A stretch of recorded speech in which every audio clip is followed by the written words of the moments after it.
Hello students, मैं हूं Jitendra Ajmera the crazy programmers की तरफ से। आज वाले वीडियो में हम लेकर के आए हैं कैच मेमोरी। ठीक है, देखिए कैच मेमोरी एक बहुत ही इंटरेस्टिंग कंसेप्ट है। काफ़ी लोग कंफ्यूज रहते हैं कि सर ये कैच मेमोरी होती क्या है। ठीक है, तो चलिए अब इस पर शुरू करते हैं। कैच मेमोरी एक बहुत ही हाई स्पीड मेमोरी होती है। ये एक तरह से एक छोटा सा रैम का ही आप पार्ट मान लीजिए, जिसको सीपीयू डायरेक्ट इंटरेक्ट करता है।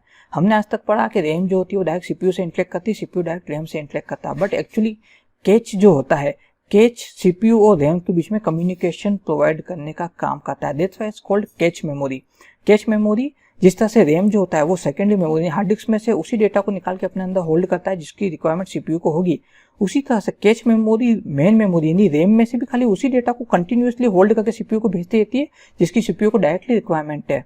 ठीक है, यानी just like a filtration process कि पूरा डेटा सेकेंडरी मेमोरी से रैम में आया, रैम से खाली वही डेटा जिसकी एट प्रेजेंट रिक्वायरमेंट है वो कैच के थ्रू सीपीयू तक जाएगा।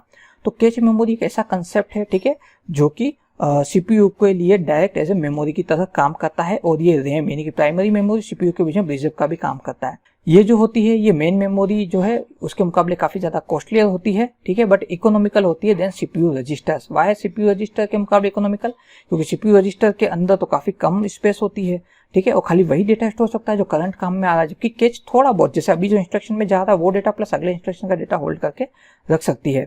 ठीक है, ये रैम के मुकाबले बहुत ही ज्यादा फास्ट होती है और ये रैम और सीपीयू के बफर का काम करती है, यानी जो डेटा चाहिए उसको लेकर के फॉरवर्ड करने का काम करती है। ठीक है, जो भी इंस्ट्रक्शंस और डेटा सीपीयू ने मांगे हैं ये उनको फ्रिक्वेंटली अवेलेबल कराती है। ठीक है, ये किसी भी प्रोसेस का जो है मतलब मेन मेमोरी में जो एक्सेस डेटा जो डेटा को एक्सेस करने में जो टाइम लगता है उस एवरेज टाइम को रिड्यूस करने का काम करती है। ये साइज में काफी छोटी बहुत ज्यादा फास्ट होती है। ठीक है, और ये जो भी डेटा जो मेन मेमोरी में अलग अलग लोकेशन पर पड़ा है उनकी टेम्परेरी कॉपीज बना के होल्ड करके रखती है सीपीयू को फॉरवर्ड करने के लिए। ठीक है, अलग अलग टाइप की अगर हम कैचेस की बात करें तो सीपीयू में अलग अलग टाइप की कैच मेमोरीज अवेलेबल होती है जो कि इंस्ट्रक्शन और डेटा को स्टोर करती है। यानी इंस्ट्रक्शंस के लिए अलग कैच होगा, डेटा के लिए अलग कैच होगा। ओके, ये देखिए कुछ इस तरह से सेकेंडरी मेमोरी से डाटा आता है प्राइमरी मेमोरी से डाटा सीपीयू में जाता है, लेकिन सीपीयू क्या करता है, सिर्फ प्राइमरी मेमोरी पे रिले नहीं करता बल्कि वो कैश मेमोरी का भी यूज करता है, जिससे कि स्पीड जो है सुपर फास्ट हो जाती है। ठीक है, नाउ लेवल्स ऑफ मेमोरी की अगर बात करें तो कैच मेमोरी को समझने के लिए पहले लेवल्स ऑफ मेमोरी समझ लेते हैं। सबसे पहले है लेवल 1 और रजिस्टर सीपीयू के अंदर इनबिल्ट होते हैं छोटे छोटे प्रोग्राम काउंटर्स जो कि डेटा को होल्ड करके रखते हैं, पर एक बार में 1 या 2 बिट को स्टोर कर सकते हैं। लेवल 2 है cache memory. Why cache memory? क्योंकि रजिस्टर तो सीपीयू के अंदर इनबिल्ट है, तो सबसे पास में अगली मेमोरी कौन सी? कैच मेमोरी, इसलिए इसको लेवल 2 में रखा जाता है। ठीक है, ये काफी ज्यादा फास्ट होती है और ये टेम्परेरी डेटा को स्टोर भी कर सकती है, लेकिन सिर्फ ट्रांसफर करने के लिए, रैम की तरह नहीं कि होल्ड करके रखा है। ठीक है, ठीक है, अब बात करते हैं लेवल 3 मेन मेमोरी, यानी कि ये होती है हमारी प्राइमरी मेमोरी, ये लेवल 3 पे आती है। ठीक है, इसका स्टोरेज कैच मेमोरी के मुकाबले ज्यादा है और ये बहुत सिंपल सा मैं आपको एग्जांपल समझाता हूँ। जिस मेमोरी की साइज ज्यादा बड़ी होगी उसका प्रोसेसिंग और पावर उतना ही स्लो होता जाएगा। ठीक है, आपको एक लाइन पढ़नी है आप जल्दी पढ़ लेंगे, आपको 10 लाइन पढ़नी है आप धीरे धीरे पढ़ेंगे, सिमिलर वे में। लेवल 4 और सेकेंडरी मेमोरी, ठीक है, इन सब मेमोरीज के मुकाबले काफी स्लो है, लेकिन storage capacity huge and permanent data storage करती है, जबकि प्राइमरी और कैच मेमोरी वोलेटाइल है, काम होते ही डेटा वापस सेकेंडरी मेमोरी में ट्रांसफर हो जाएगा और ये खुद पूरी ब्लैंक हो जाएगी, इरेज हो जाएगी।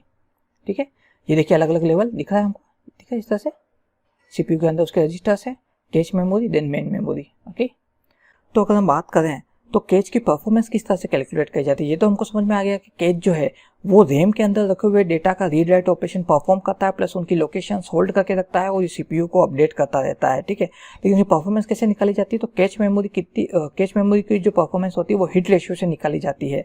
तो हिट रेशियो कैसे निकालते हैं?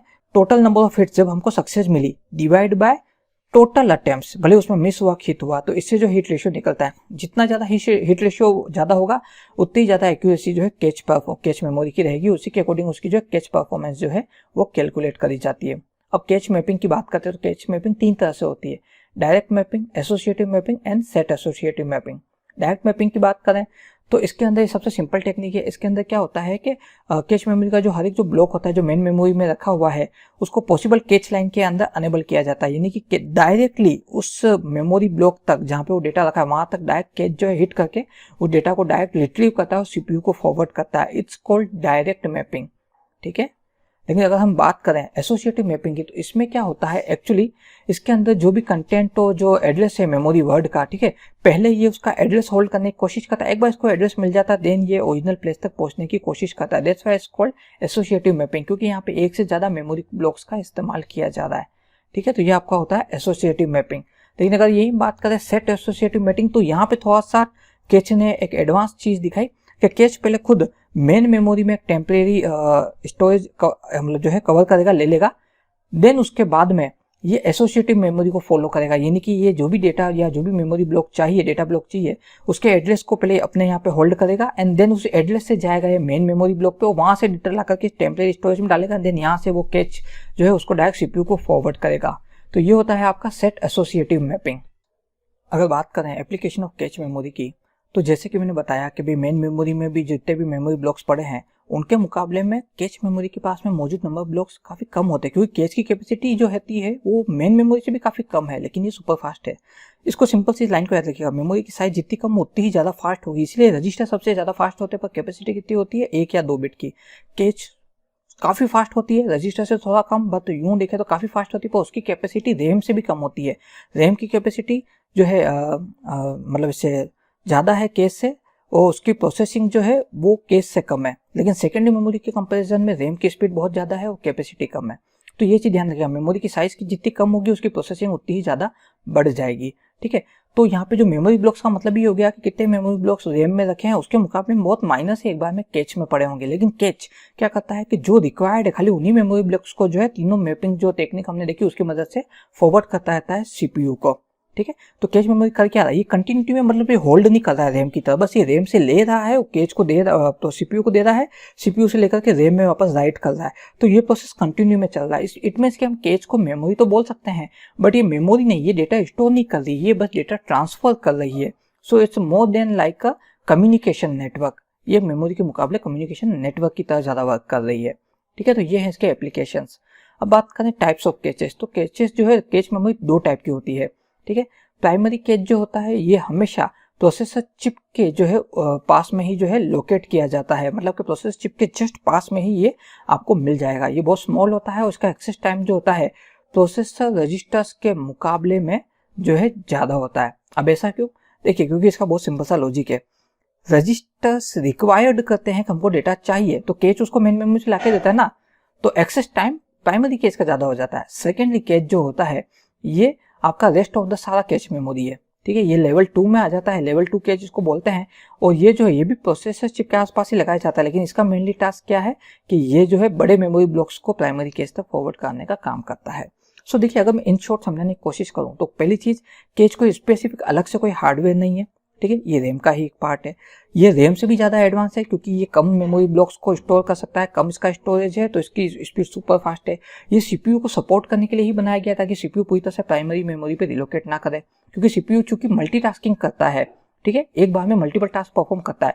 तो प्राइमरी मेमोरी में एक बार में मल्टीपल प्रोसेसेस के डेटा रखे हुए होते हैं, तो उनमें से हर बार सीपीयू के लिए थोड़ा मुश्किल हो जाता है, हर बार जो प्रोसेस का डेटा हर बार अलग अलग लेकर के आओ, तो वो कैच को इसके लिए इस्तेमाल करता है। और हाँ, ऐसा नहीं कैच मेमोरी एक ही होती है, रैम आपकी एक हो सकती है, प्रोसेसर एक हो सकता है, आपका कैच मल्टीपल होगी। क्यों, हर एक कैच एक इंडिविजुअल प्रोसेस का डेटा सीपीयू को परमानेंट जो है लगातार देती रहती है। वो जैसी प्रोसेस कंप्लीट हो जाता है देन उसके बाद में कैच उसका सारा डेटा जो है छोड़ करके देन दूसरा डेटा जो है होल्ड करना शुरू कर देती है।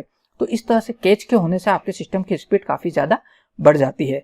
सो ये था आपका पूरा कैच मेमोरी कंसेप्ट। मैं उम्मीद करता हूँ इस वीडियो में आपको कैच मेमोरी पूरी तरह से समझ में आ गया होगा। फिर भी अगर अभी भी आपके मन में कोई भी डाउट है, कोई भी क्वेरी है, कोई सजेशन या कोई फीडबैक है, तो हमें कमेंट बॉक्स में लिख करके बताएं। हमारे इस वीडियो को लाइक कीजिए और चैनल को सब्सक्राइब कीजिए ताकि इसी तरह की वीडियो के नोटिफिकेशन आपको हमेशा मिलते रहेंगे। इस वीडियो के नोट्स आपको डिस्क्रिप्शन बॉक्स में अवेलेबल हो जाएंगे। हमने अभी तक जितने भी वीडियोस बनाए हैं उनके लिंक, उनके नोट्स के लिंक आपको डिस्क्रिप्शन बॉक्स में अवेलेबल हो जाएंगे। द क्रेजी प्रोग्रामर्स की तरफ से आज के लिए बस इतना ही।